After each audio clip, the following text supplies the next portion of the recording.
grateful to. Well, thank you for asking the question. See, we already have audience participation and I'm counting on it. I'm very, very grateful to have you all here. The topic today is very dear to my heart.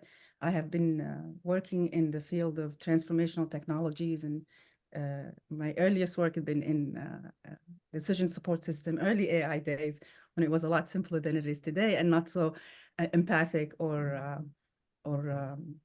emotion evoking. And AI has, especially when you combine it with the stack of technologies that are being and advances that are happening, has a phenomenal power to transform life as we know it, because it has the power to influence who we are. But it is, before it influences who we are now in a very critical stage where we are forming it. It's like, I say, it's like a baby in its formative years. And the biases that it inherits from its code, the genetic code, or the data that we teach it, the data sets, is like the cultural norms that we teach a child. So this is our opportunity, in fact, to be very cognizant of what and how we frame the AI systems and our autonomous systems, especially when they have the ability to emulate and therefore stimulate empathy and emotion drives our lives. With that, I have the privilege and honor to have assembled an amazing group of speakers here. All are representing some of the most influential standards bodies, where generally we work in silos, but those who know me know I'm a big fan of innovation through collaboration and competing to complete each other. And I will hand over this conversation first to Professor Ali, who will introduce himself, and then we can hopefully talk about how we are going to ensure that human rights and or even not just ethics, because whose ethics are we talking about, but how human rights are being baked in, and what do we need to do to ensure that policy is driving and consumer demand and the public's demand to ensure that our own dignity is preserved.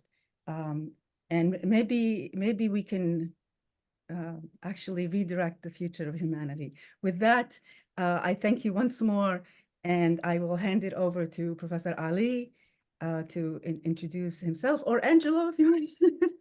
Thank you, Professor Ali. Thank you. Thank you. Thank you. My sincere thanks to the organizers. I must admit, I learned about the organization Catalyst quite recently, and strangely, we are trying to do a project in SDGs in London, and I'll be a consumer of Catalyst after this event. So great organization, great mission. Congratulations to you. I'm Ali Sami, as Lubna mentioned, and thank you to Lubna for inviting me. I have had the honor and pleasure of engaging with IEEE Standards Organization for the past 8 years or so, developing standards and an assessment and certification system for ethics of AI deployment. This by no means is a small challenge, frankly, and when I was asked to engage with this work, I didn't have a clue what it was that I was supposed to solve, because where do you start with a challenge of this proportion? Go and work out how to make deployment of technology ethical, especially something that's regarded as the greatest innovation of mankind since the sliced bread. So we are dealing with many unknowns. The biggest challenges in AI quickly are the autonomy in terms of operation, in terms of lack of necessity for human authorization and supervision, and capacity to adapt and learn in response to environmental signals, operating environment signal, and adapt our approach and problem solving or control and command hierarchy in the way that suits the algorithm. So those have never been in front of us as humanity. We have always been in charge. So-called human in the loop has always been a guarantor of accountability and humanity, etc. And this is concerned many humanists, many civil society organizations, and SDOs, the Standard Development Organizations, including IEEE, started. I must admit, IEEE probably started ahead of other standard organizations about 8-9 years ago with another initiative, and decided that they need to go into developing some norms, guidelines, and eventually standards for controlling the ethics, providing guidance to industry, to operators, to regulators, to system integrators, etc.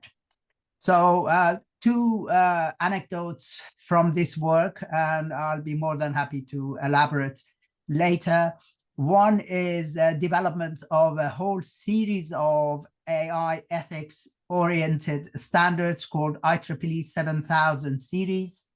I joined enthusiastically because I didn't think technology and ethics were topics that were easily poured into the same cauldron and mixed together.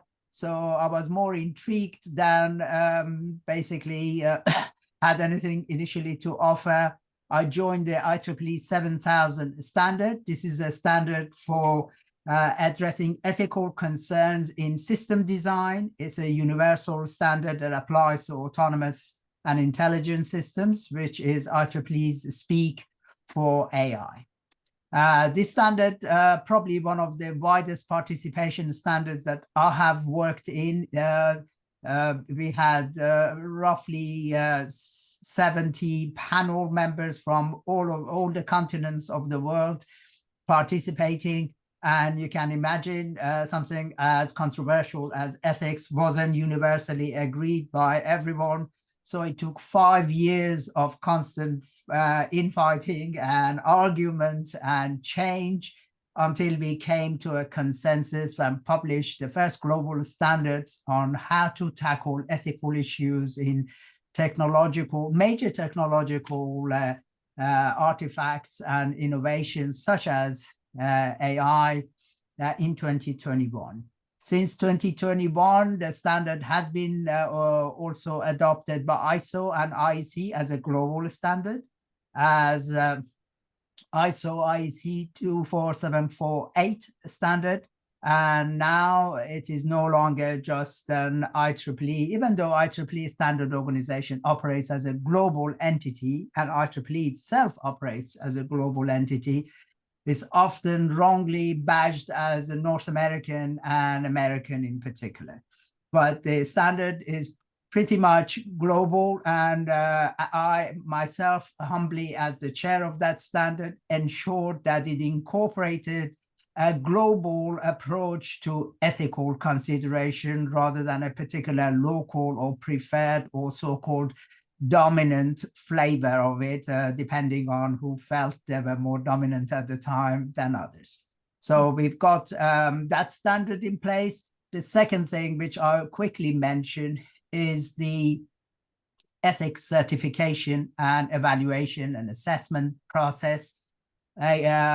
As the standards IEEE 7000, and by the way, IEEE 7000 is the core of a 7000 series, and there are many others up to 77014. All of them tackle various aspects of transparency and bias and to do with well-being and so on. So they cover a huge range of ethical issues.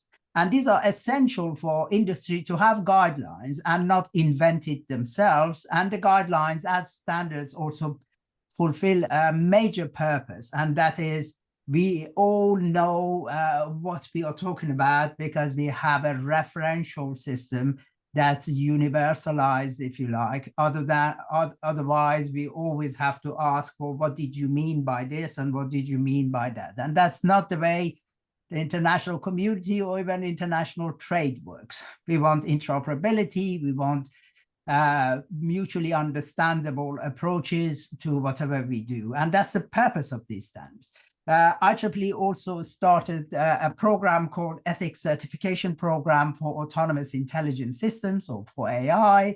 Back in 2018, I was asked to basically architect this system for them.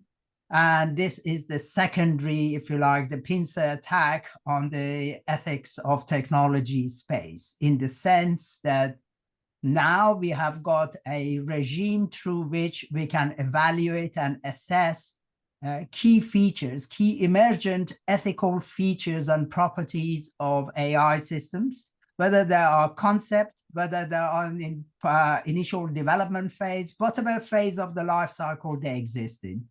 We have metrics, criteria, smart criteria in number of major ethical categories: transparency, accountability, algorithmic bias, fairness, respect for ethical privacy, good governance. So there is a huge body of ethical criteria developed under each one of these emergent properties.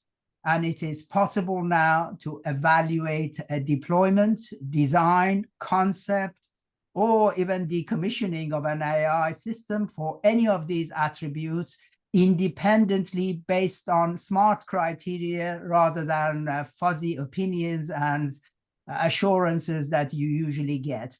There is a lot more to this, and the IEEE system is now initially started under the ECPAIS label, Ethics Certification Program, and now exists globally as a product called Certified, with AI and E at the end, capitalized to as becoming a mark or a label developed by IEEE. So IEEE can, through its authorized partners globally, engage in delivering this service of independent evaluation, assessment, and even certification.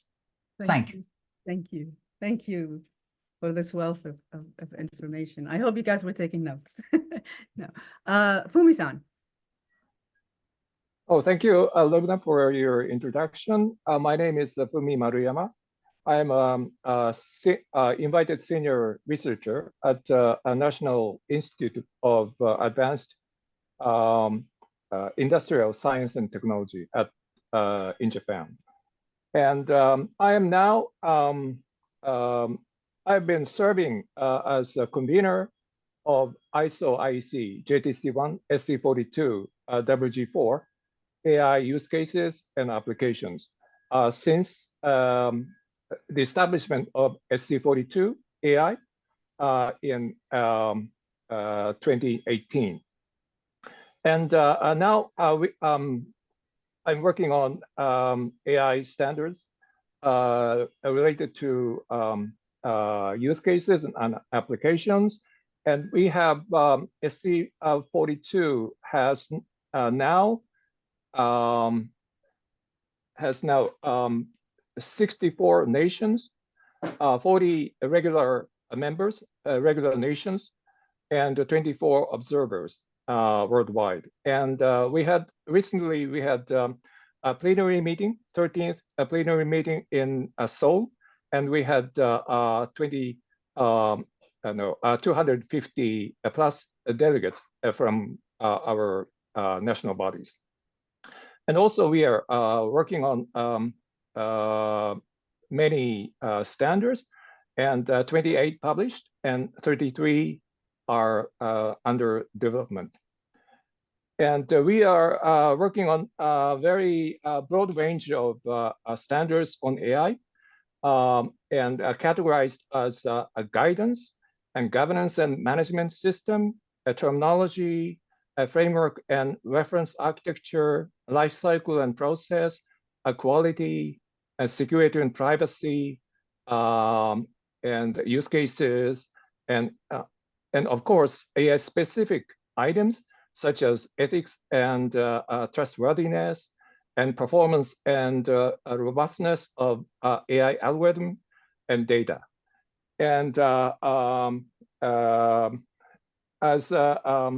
WG4 use cases and applications, we are now working on human machine teaming because now is the time to think about the relationship between AI and humans, because of the very rapid growth of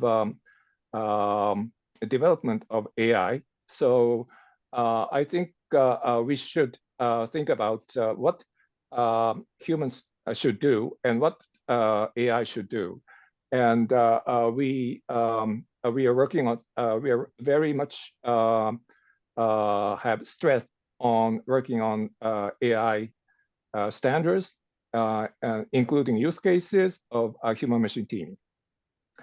So I'll introduce some of our work and later, but I'll stop here. Thank you. Thank you, thank you, thank you, thank you. Olivier?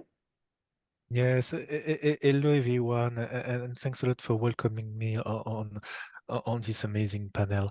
So my name is Olivier Alès. I am part of the ITU, so the International Telecommunication Union, and I am program coordinator there. I'm based in Geneva, and working especially on the on human rights and how to embed human rights in technology. I can tell you a bit more maybe about ITU, which is part of the UN. So it's the UN Special Agency for ICT, really working on the benefits of digital technology to everyone. It's it's the oldest UN agency. So we have been created 159 years ago, before the UN. And it was created at that time to standardize the telegraph system. And so when I say we are UN agencies, that means we are driven by our member states, but we are quite a unique agency because we are not only driven by member states, but we have also other sector members. So it can include sector companies, industry, civil society organization, and also university. And so human rights, even if my position at ITU is quite new, I have been working on human rights for about 1 year at ITU. Working on the human rights subject for ITU is not that new. We have been working on child online protections, on gender issues, on human-centric transformation, how to bring standardization also also in developing countries. And what makes the beauty of ITU, especially my office, so it's ITUT, is that we have 11 different study groups, and the study groups are defining standards. So it can be optical fibers, it can be quality of service, it can be the future network. And all of them, at the end of the day, they can include AI. So we have been looking at that lately, and we have about 100 standards at ITU right now where we are talking about AI. And when we're talking about AI, it's also talking about the ethics of AI and how to embed human rights. So it's one of my main tasks right now, how to embed human rights in the different standardization process. That means first, what I'm doing right now is really to bring awareness and seeing to the people designing, and most of them are technicians, engineers that designing the standard, why taking into account human rights is important, what we are talking about, what is the translation of human rights. And here it's one of our first challenge, because I'm also working quite closely with OHCHR. It is a UN office really working on human rights and defending human rights. And we are working with them because at ITU, we are not going to define what it is human rights. We need to do the translation in technical terms. And it's what we are doing right now with the different study groups, understanding when, for example, when we're talking about freedom of expressions, what does that mean technically? It is going to mean, for example, access or accessibility. When we are talking about privacy, so we have a right to privacy, and how we are going to translate that into cybersecurity terms, for example. So we are working also on translate. We are working a lot on translating the different human rights. It's something important for us, and then to build the capacity. And really, one of the goals that we have in mind, ITU, when we are working on standard, we are the words that we are using, it is recommendation, because there is no obligation to use standard. We are coming with a consensus, and the consensus is a recommendation, and then the different countries or ITU member can use that recommendation or not. And what we would like to do now is to include in this recommendation and human rights considerations. That's why we need to go to the first step to build the capacity and really understand what we want to do. And for a UN agency, it's a big challenge because we are driven by member states. We are not going to take the decision internally. We are not a private sector company. We can take and do and take decisions. We need to talk with member states. At the end of the day, there are the member states who are going to take that decisions. And after we have a couple of events also at ITU. In a couple of weeks, we are going to have the AI for Good event. So here it's a platform where we're talking, of course, a lot about AI, and the beauty also about this event, it's we have the possibility to identify problematics and then to bring them to our different study groups and to work on that. So we have been working on AI for digital agriculture, AI for natural disaster, AI for health also. And so that's it. Or I wanted just to give you an overview of what we are doing at ITU and how we are trying to bring human rights into the standardization process. Thank you. Thank you. That was very informative. You Chan, do you want to go or? Okay. I see Okay, you. thank you. um, Okay, thank you. Thank you, Lumna. Hello everyone. I'm Yu Chang Chen from Japan. I'm working for Fujitsu Limited as a senior research manager, and my main research topic is related to AI trust technologies. So, but at the same time, I'm also volunteer of ISO IEC JTC1 SC42. It means that actually I'm working with Fumi-san. It means that Fumi-san is my boss in ISO work. So I also work with Fumi-san in SC42 WG4, and so I am leading three projects in ISO SC42, include AI use cases, AI system lifecycle process, and today Fumi-san will talk more about a human-machine teaming project. So because Fumi-san has already introduced about JTC1 SC42, so of course I don't need to repeat the introduction, but maybe I can have some additional information on our activities.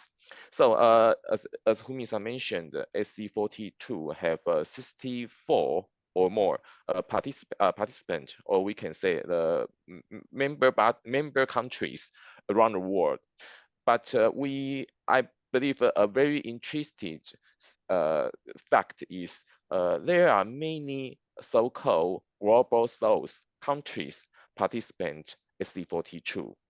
So it means that we SC42 not only discussed by so-called developed country, I mean EU, US, or Japan, and so on. Not only these countries, but also how can we say other countries around the world. So I believe it's very, very important things that we can catch as today's topic, human rights, ethic consideration from every region around the world. So I think it's very important things.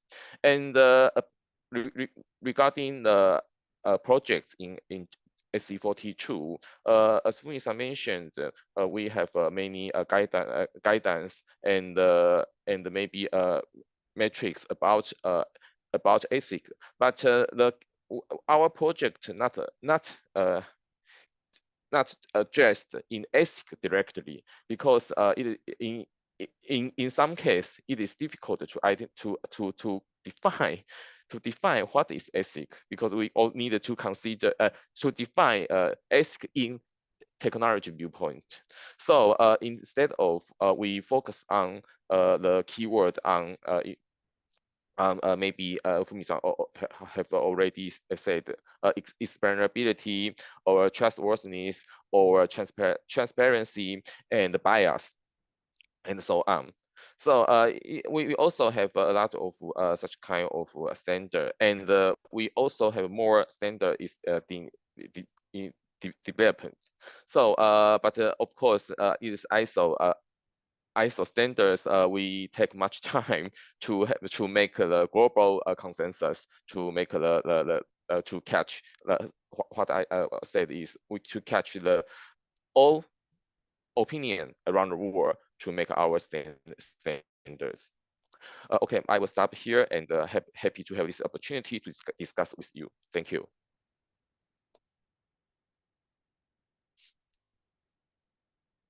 Lumna, you are on mute. You are on mute. Angelo? Thank you, Lubna. As you were on mute. Good day, everyone. And I was very impressed by my fellow panelists here and the work they're doing. Myself, was a research engineer and executive in a few different companies, some very large ones. But after retiring, decided to continue my research and went back to academia. And my research interests right now are in the area of nature-inspired AI for more resilient architectures. And that journey brought me to continue my work in standards activities, which I've been doing for the past several decades. And especially now with the advent of AI, it has become ever more important. And one of the things, I don't know if my fellow panelists get this question, but I get this question often, is why are standards important? We know why they're important, but why would people feel that they're important, or why are they? Well, one of the things I tell people is that one of the most difficult things to do is to get legislatures to pass laws. And maybe even more difficult than that is to get a legislature to repeal a bad law. And so when laws are passed very quickly with knee-jerk reactions, very often they're poorly crafted and they don't do what they were intended to do. And what standards do is they give society breathing room, a chance to figure out exactly how to responsibly deal with a new technology, how to implement it, and how to make it do the things that we want it to do for society, get the benefits, but also avoid the harms, all the harms that Yusheng and Olivia and Professor Ali and Fumi-san have delineated already. So it gives us breathing room to try it out, see if that works as a way to provide governance over these new technologies. And if it doesn't, we can do it again. And that's what we do in organizations like ISO and IEEE is when we develop standards, is we're basically trying to figure out how to responsibly deal with this new technology. I'll make mine real short so we can have a nice lively discussion. Going back to you, Lubna. Thank you, Angelo. Thank you, gentlemen. Thank you, all of you. And an audience, please, if you have any questions or if you seek clarity on a term, I also am a member of several standards organizations. Of course, IEEE, and we actually have a 7014 standard is about to be released soon, which is on emulated empathy, the ethical considerations of emulated empathy in AI and autonomous systems. And many others that I also collaborate with Angelo and others on. It's very difficult sometimes when we are technologists think of AI and assume so many things are well understood by people, but then when we talk about it in public, people don't understand what we're talking about, and because it's one of the problems we have in technology is that we are very siloed, but we are all very siloed in science anyway, and we use often the same language to describe different things. And we often work on the same problems, but from different angles.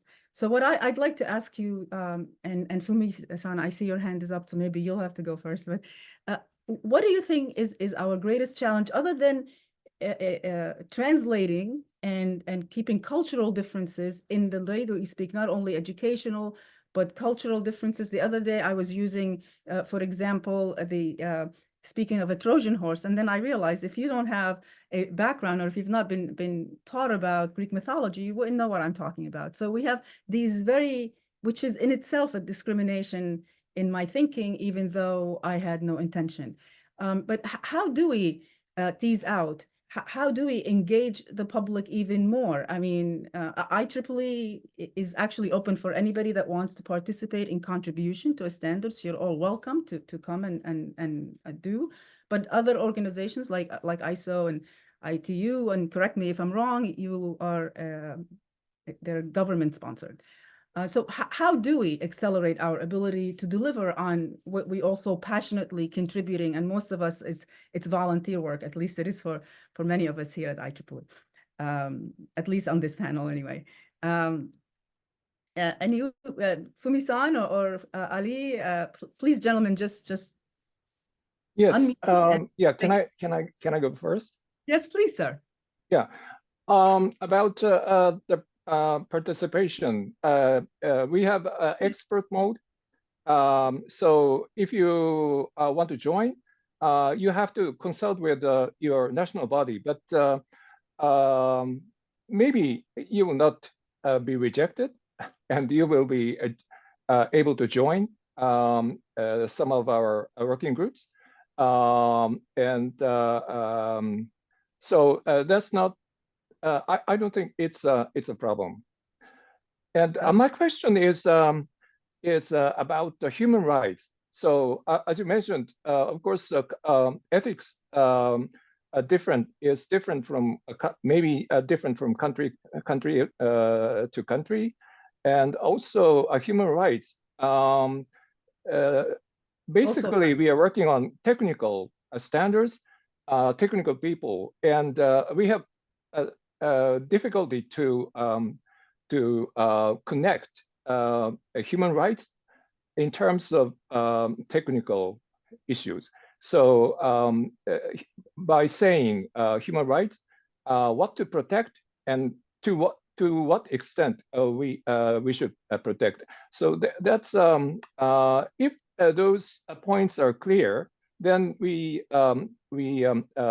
technology people can work on and not only technology people, but we have other people, but we can go forward with human rights related standards.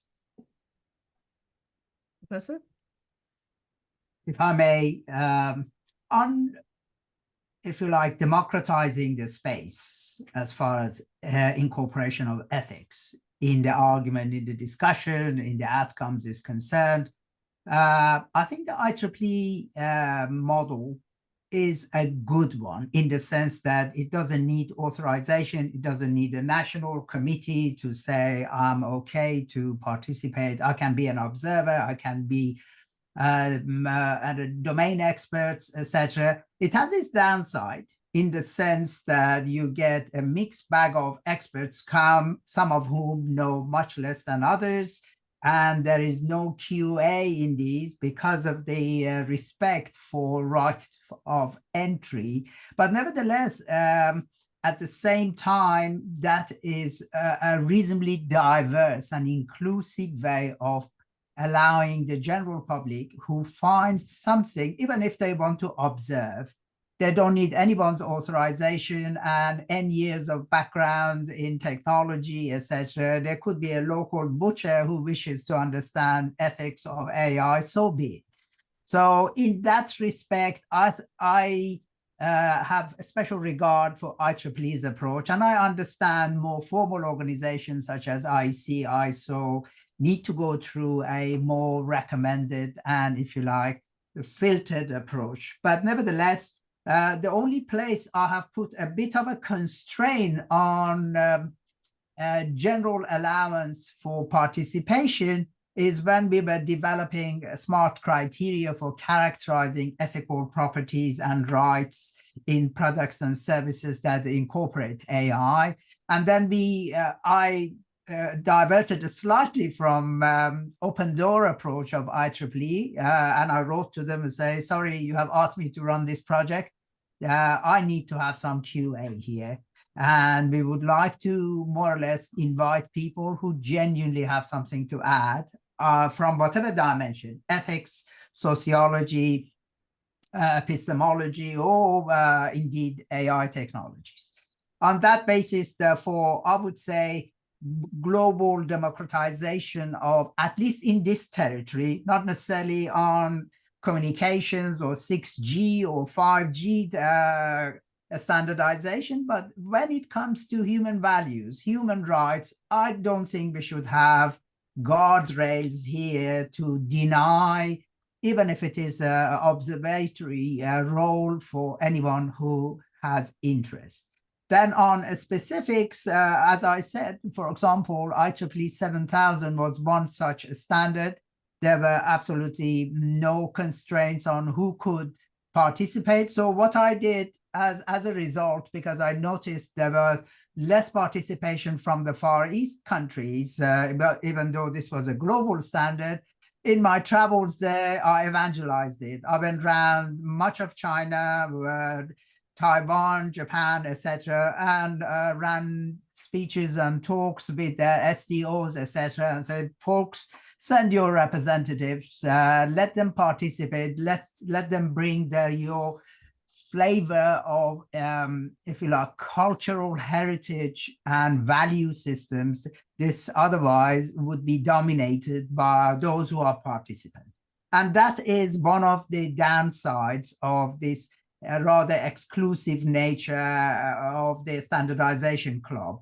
Understandable fully in technical areas where competency and expertise and knowledge dominates. But when it is about human values, I don't think why we should put these constraints on it. So even though it is about humanity, we don't allow bakers and butchers in.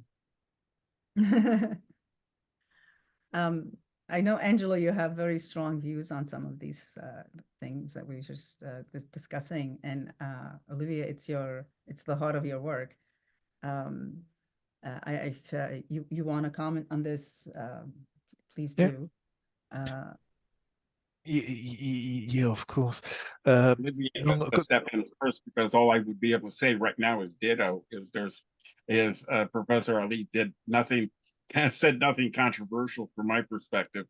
So, but yes, Olivia, please go ahead. Thank you.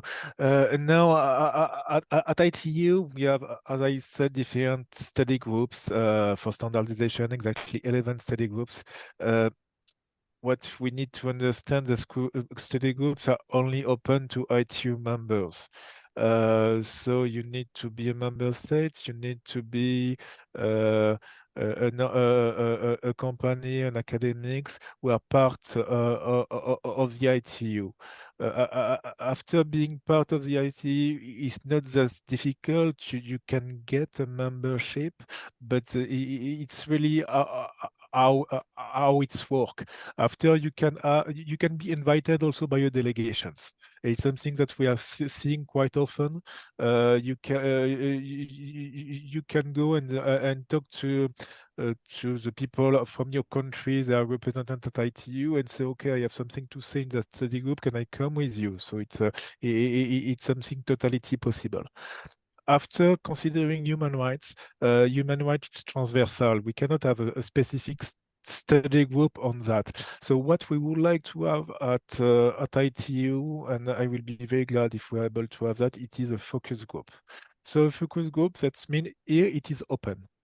It is open to anyone, and that means that we can have a focus group for 1 or 2 years. Generally, it's not more. And so the ITU or specific office at the ITU are going to tell us, okay, we are going to have a mandate, for example, to translate the human right into technical term. You have 1 year, and come back in 1 year, and to tell us what you have been working, what are the results. And it is open because in that case, we are realizing that we don't have the expertise inside.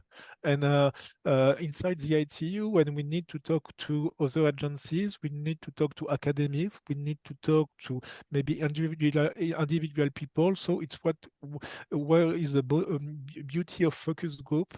It's really to work on a specific subject and then having 1-2 years and bring the results. When I was talking, for example, about AI for health, AI for natural disaster, in that case, they are focus group. And they are focus group because they are co-organized with other UN agency, and anyone can participate in the reflections. So it's well, of course, let you know if it's happened, but I hope during this year we could have this kind of group to work on human rights and to work not only ITU, but to work with OHCHR. So it is the Office of the High Commissioner for Human Rights, and they are the one at the UN defining what human rights means and the application of the different texts. And so it is very important to work with them, because when we're talking about ethics, we all have a different ethics. When we're talking about human rights, it's very clear the text who have been defined the human right, but they have been defined. The first text and the Declaration of Human Rights is from 1948. Then we have two parts. Important one, it was in 1966. It was before the cyberspace. So we need to have this office to define what is the application on human rights in the cyberspace. What is also interesting, and in 2013, we have a declaration from the General Assembly saying, okay, the human rights that we are protecting offline need to be protected online. And it was a big deal. So it's something that it was a decision from the member state from 10 years ago, and it was not easy to get, because a lot of member states really didn't want to accept this text, and today we have it. And the beauty of that text, that means that we have, as a member states, as human being, we need, and we have this obligation to defend human rights in the cyberspace also. So when we are talking about human rights, and it's where it is the beauty of that, we can rely on official text signed by member states at the UN General Assembly. And that's why I guess using the human right term can be beneficial for all of us. Angela, I see you unmuted. One of the things that I absolutely agree with both speakers that just went. One of the things that has happened more recently is previously, like back in, like you mentioned, back in the 60s, 70s, is the vast majority of standards were technically based. And so there was a absolute need for certain levels of competency to be able to write legitimate standards that could then be applied. Is one of the things that happened with the advent of AI, and I remember that happening. This happened before the AI winter that we experienced back in the 80s and 90s, is when we were talking about AA back then, we thought we had enough time to actually develop standards. So it would take, we didn't think that AI would develop quite as quickly as it did.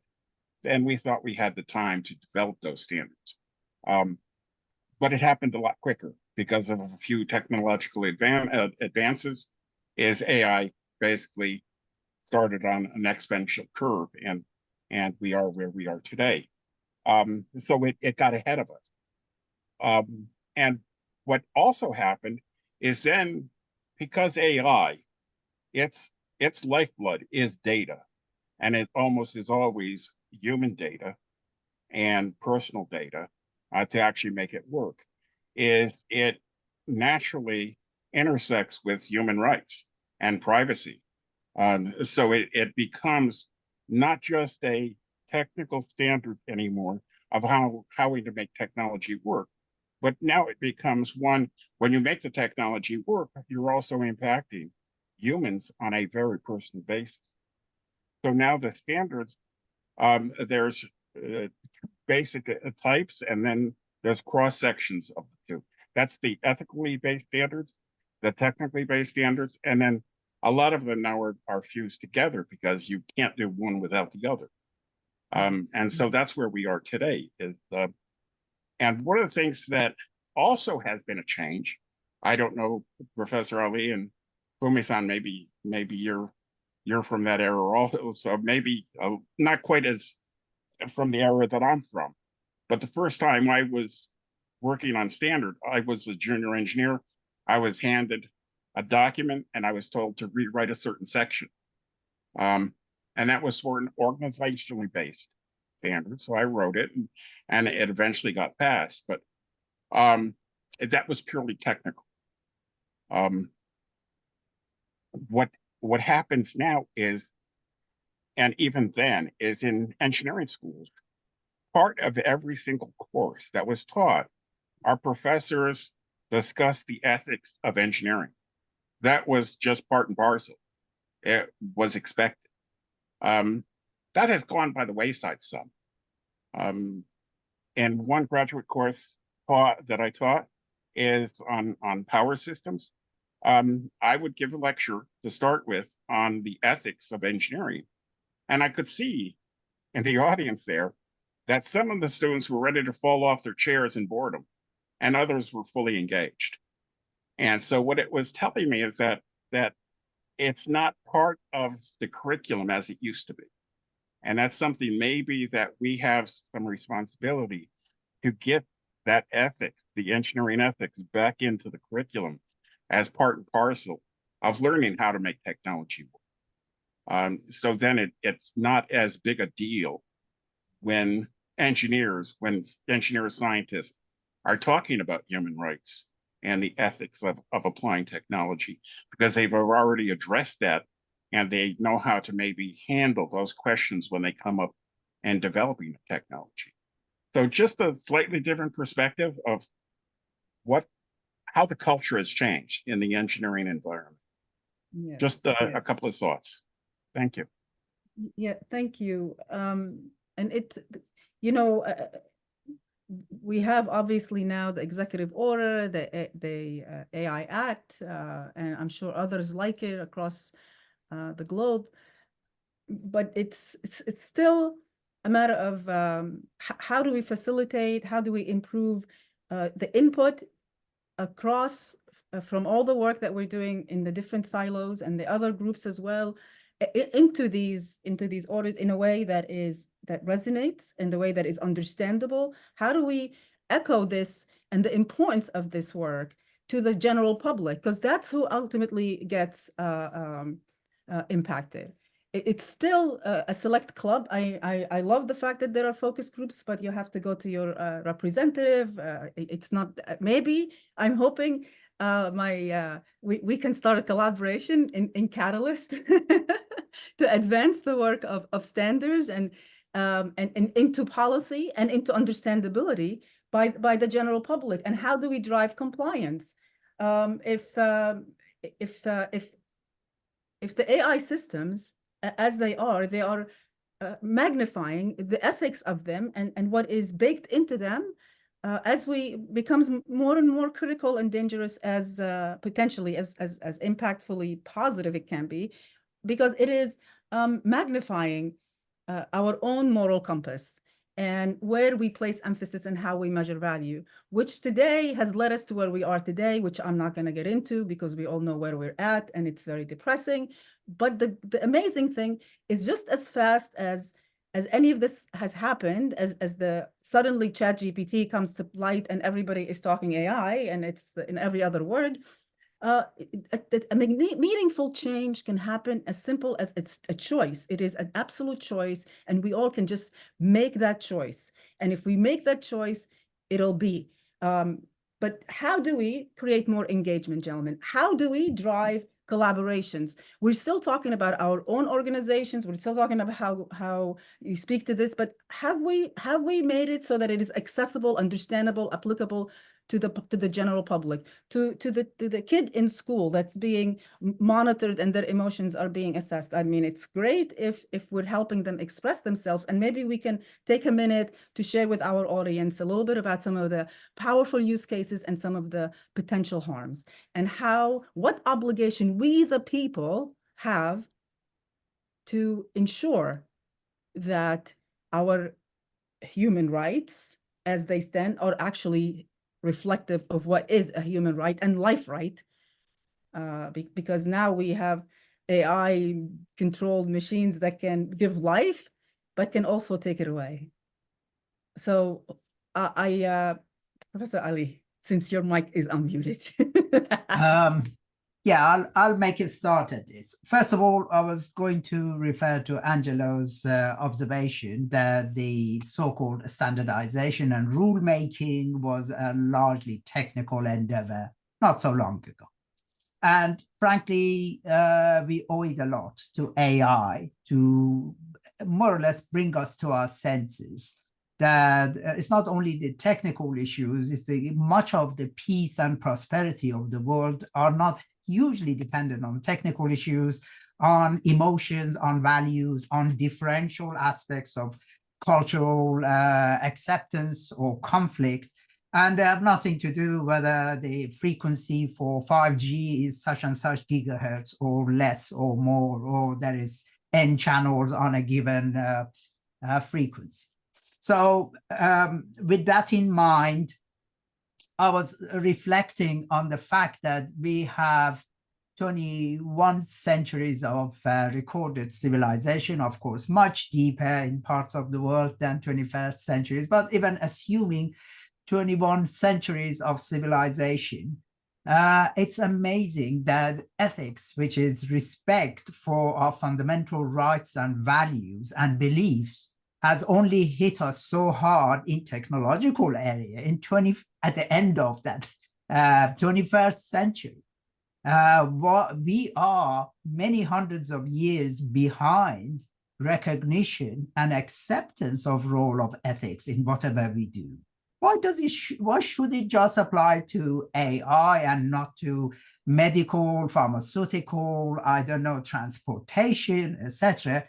And the reason we all woke up, of course, to, whoa, AI is coming to make decisions for us. It's going to act on its decisions, and then it's going to learn from its own decisions. It's not going to ask us whether we permit it to do the next task, etc. That's going to take away some of our rights and some of our values and contravene some of our cherished measures in life, including human rights, so-called fundamental rights, from freedom of conscience to freedom of expression and freedom of assembly and association, you name it. There is a whole range of these. So frankly, from my perspective, humanity has not much to congratulate itself to raising its awareness to significance of respect for rights and values in 21st century. It could have easily happened in 20th or 19th or even 18th century. And there are some examples, cultures where these practices were recognized. So that's one fact. On the a goal of how do we actually share. Just give one example. We worked on developing with expert groups similar to a standardization, but we decided to keep it open because of nature of ethics and not treat it that we don't care, this is ethics, this is still a standard, so we go through the standard procedure. So we opened the working group composition to people from any walk, etc., as IEEE demands, with a minor safeguard, and developed 5 or 6 categories of predictors of what constitutes ethical transparency, what constitutes good governance, what constitutes accountability. How do we know accountability in the context of deployment of autonomous intelligence systems exists, and to what degree it exists? Do we just listen to a large corporation or to the global lawyers, or do we have an independent way of measuring? What constitutes claim about respect for other people's private sphere of life, so-called privacy enhancing technologies, etc. So not only we develop these with a bit of infighting inside, I must admit, because it goes against the grain. As you rightly pointed out, Lubna, most organizations say, we do this, we do that, we have these constraints, we have these obligations, etc. But it's rather navel-gazing, internal focus in terms of what do we do, our board of governance, etc. We have not really managed to make this transition to AI for good on a global basis. And that's the step we have to take. Whatever transformative actions, decisions, institutional, legal, ideally through UN,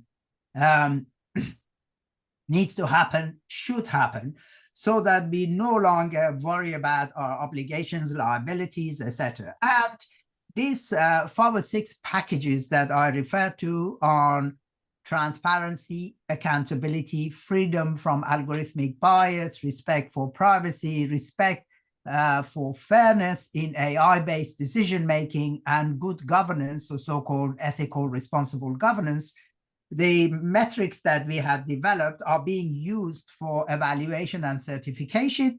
But I managed to, after a while, it took a while, probably 18 months, to encourage IEEE to publish these globally under Creative Commons license without any constraints. That's the other way.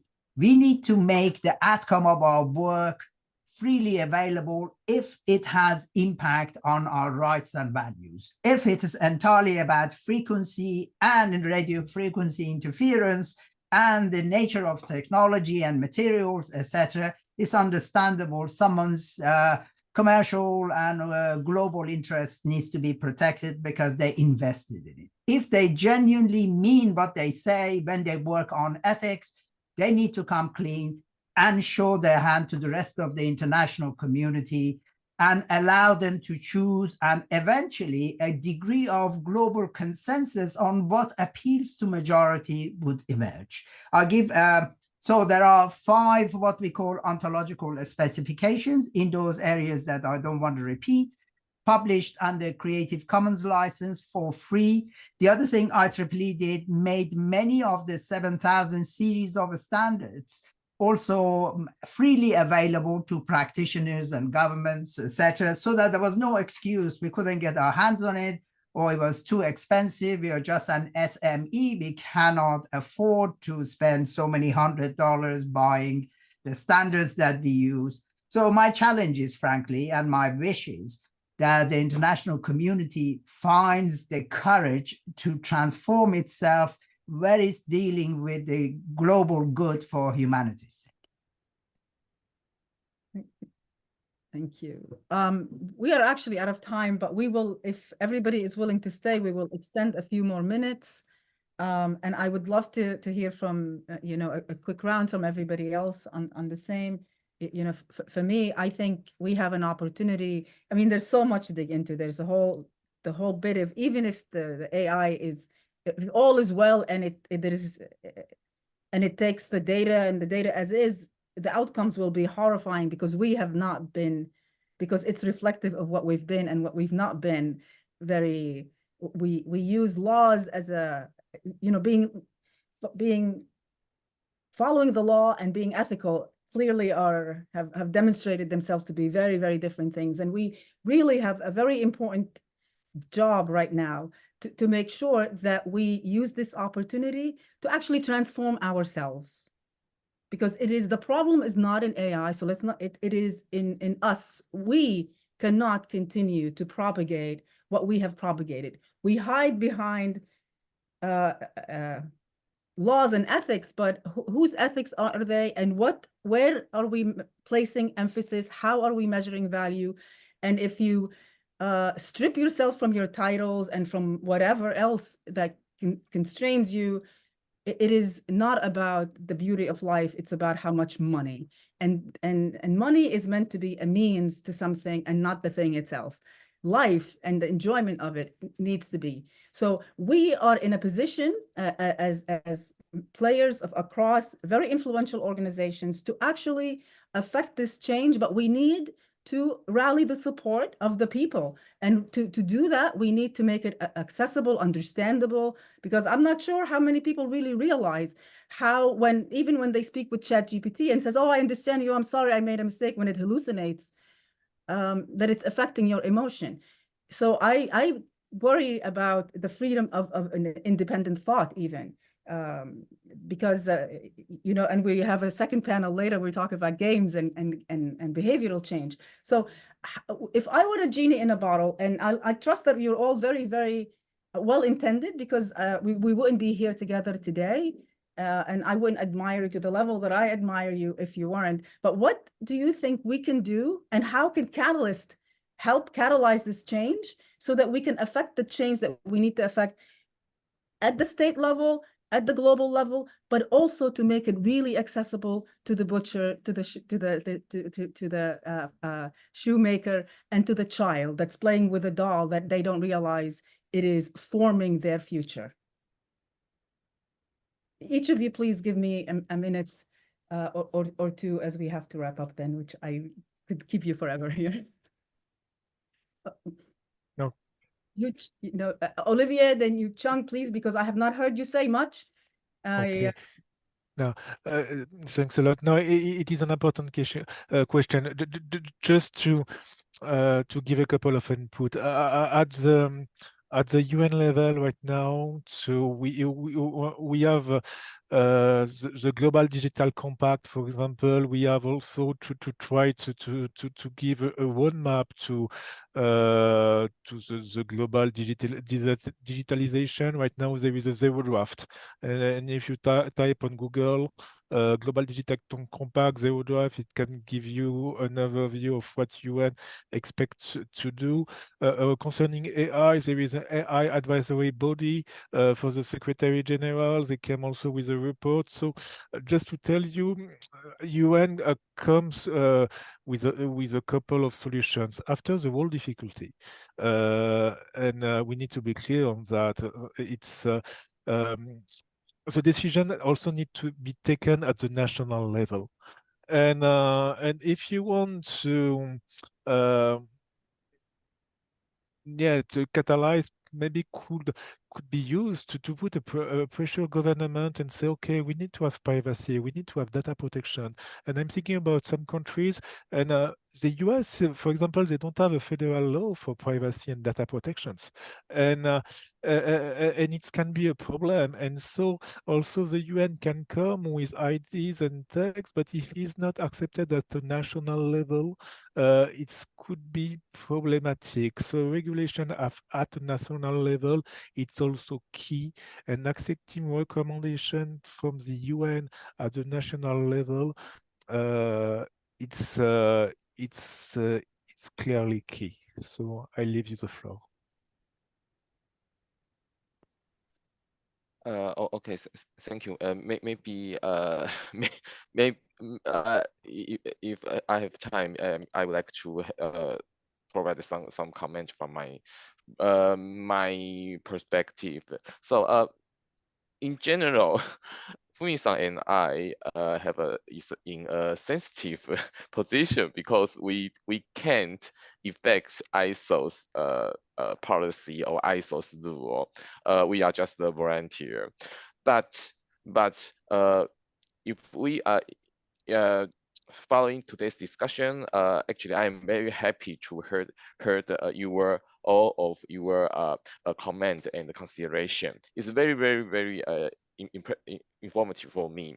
And if related to our work, Fumi-san and I are working on SC42.G4 AI use cases. So I believe when we talk about all of this topic, we understand the point will be how to use AI and who use AI. So it will be consolidated to two questions: human itself and the AI, the use of AI. So about the human itself, only human can protect human.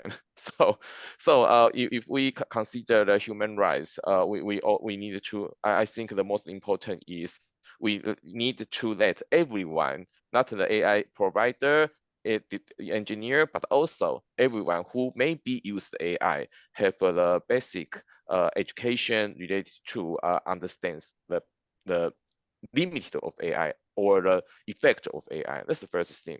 And maybe in future, SC42 maybe have such kind of the education or in humans related to the human, such kind of the work. And related to another topic, use cases. We always, SC42 always discussed based on use cases. So do you want to share some of those as a couple of examples of, because I don't just like very quickly, like unfortunately, I have no currently I have no idea about which use cases can be used for today's. Maybe Fumi-san can provide some use cases on the human machine teaming. But what I would like to say is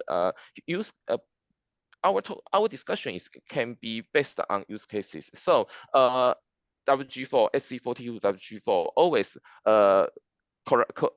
correct the use case, the AI use cases. So if we would like to have a collaboration, the use cases related to human rights or use cases have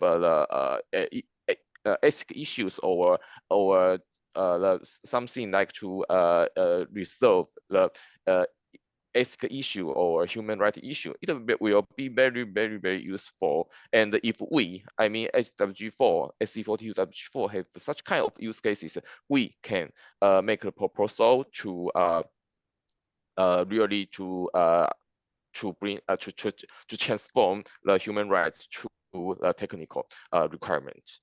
This is my perspective, and if possible, maybe Fumi-san can give me some comments on the use case of human machine teaming. I love, by the way, SE42. It's the meaning of life and the answer to everything. If anybody knows my reference, Hitchhikers. Fumi-san, I don't know if you want to give a point here, and for example, a use case. It's a medical service in India, Medibody, called Medibody, and it's basically a chatbot in terms of app on your mobile phone, and it takes care of a very frequent cases, and then but it's not easy to diagnose, or it needs some treatment. Then it goes to a real doctor, human doctor, and a doctor calls back to the patient. So it's a kind of a mixture of AI and human doctor, and that's one of the use case of human-machine teaming. Yep. Autonomous vehicles, you name it, anything. There, of course, even Chat GPT when you're talking to it. Angelo, please give us your. Actually, will have to be because we are practically 15 minutes overdue from our close. I'm so grateful to all of you, but please give us your 2 cents on what do we do next. And I certainly hope to see that you all will join me in setting up a collaboration within Catalyst to help us drive this work in a very stakeholder perspective and in a way that is accessible and comprehensible and easily understandable, you know, by a 9-year-old. Angela, please. Thank you, Lubna. Is one of the things I think is maybe in summing up is each one of my fellow panelists hit on some very important aspects. I believe it was Ali, Professor Ali, who was suggesting is that one of the things that has happened more recently, it brought it to the forefront, is AI brought these ethical issues to the forefront. It was always part of engineering ethics. But it has been brought now to the forefront. Like I said, is when I went through grad school, you know, 150 years ago, is every single teacher, every single professor, just as part of the curriculum, would discuss the ethics and the impacts on humans. It was just an expected thing.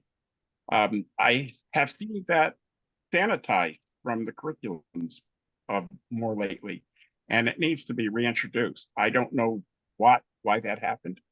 So that's one thing, is we need to somehow not provide proficiency at the human level, the general population, but we need to provide at least an awareness. I think, Olivia, you brought that up, an awareness of the technology at that level. So people understand the impact that it can have on their personal lives, so they can be more reasoned in giving their consent. And the standards that we're developing, we need to continue that and integrate the two. Is because technology alone can't exist without ethics. Ethics in a technological world, it needs the technology to make everything else work. So it's all of those things that we've talked about today. Thank you, Angelo. Thank you, everybody. Olivier, in 30 seconds or less, if there's, I want to make sure I've given you an opportunity to say something. I don't think I did to close, but otherwise, I'm hoping that you will all rejoin me again and soon in a working session where we can engage the greater population and the membership of Catalyst and at a very stakeholder-centric approach to this. Thank you. Olivier? No, thanks a lot for everything. No, just standard is key. We need to translate human rights into technical terms. It's important. And I join you when you are talking about digital dependency, digital addictions. It is also a human right that we need to defend. And it's something that we still don't realize when we're talking about the addiction of screen. We're trying to talk about privacy and data protection, but it is more than that. And it's something that we need to work on clearly. Thank you. Thank you. So it's all about, you know, raise awareness, educate, elevate, ensure that our voices are heard, and and hopefully AI will help us rediscover our own empathy and our own compassion for each other. Thank you all so very, very much. Thank you for allowing us this time and for the extended period. I am very grateful to you all. Thank you. Thank you. Thank you, folks. Thank you. Bye-bye. Thank you. Bye-bye.